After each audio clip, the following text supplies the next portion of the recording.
Hey, hello, First Covenant family. My name is Curtis.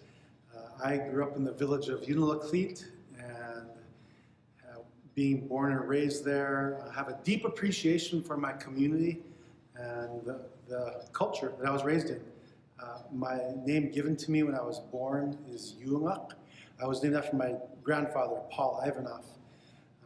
So one of the favorite things I love about our culture is our hospitality and some of the traditions. And one of the customs that we have is that whenever someone catches their first moose, their first caribou, their first seal, the tradition is that you give it all away.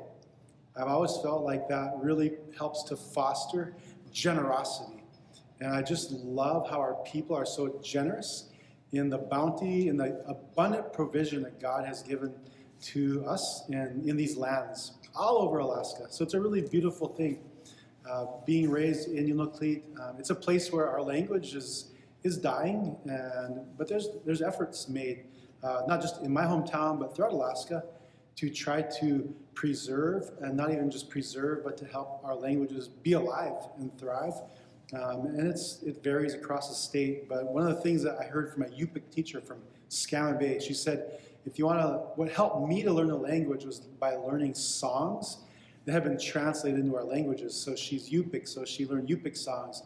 So I took that to heart, and ever since then I've worked at learning hymns that have been translated, or even hymns that have been written originally in our language. So I'm going to sing just a few verses of a hymn called The Way of the Cross. It speaks of the way of Jesus.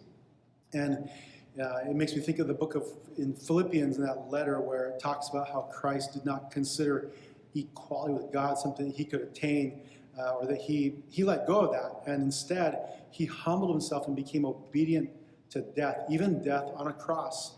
And it demonstrates and shows to us how humble Christ was when he walked on this earth, how he served others. He took on the form of a servant.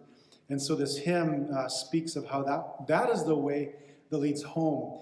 And for us, the way was his death on the cross and then his resurrection, which has given us a living hope. But there wouldn't have been the empty grave without the cross first. And so this hymn, The Way of the Cross Leads Home, you can look it up and read the English words, but here's how it sounds in Inupiaq, and I'll sing a couple verses. It goes like this. Iliurak langa tumiksukikak tushiwik aslamik tumikshak tailak Knirumi nailara kamagium panga unyurup kukikak tushiwik Apkuta kikak shrim kanunirmun Apkuta kikak shrim kanunirmun Ariga kaniksilcha idlig namni Apkuta kikak shrim kanunirmun Davra ipirarira nunam pilchusa Kringwaruna turung narlu Atanik ma kaitkuk mga yarira Kingunira ang maksu pa ila utakiruk Apkuta kikaktu shrim kanunirmun Apkuta kikaktu shrim kanunirmun Arira kaniksilcha ilig namni Apkuta kikaktu shrim kanunirmun. The way of the cross leads home. And I hope that we can maybe incorporate some of our translated hymns, whether they're in Chupik or Yupik or Inupiaq, into our worship here at First Covenant more. And so I give thanks to God for the gift that people have given through helping our language to be shared through these hymns.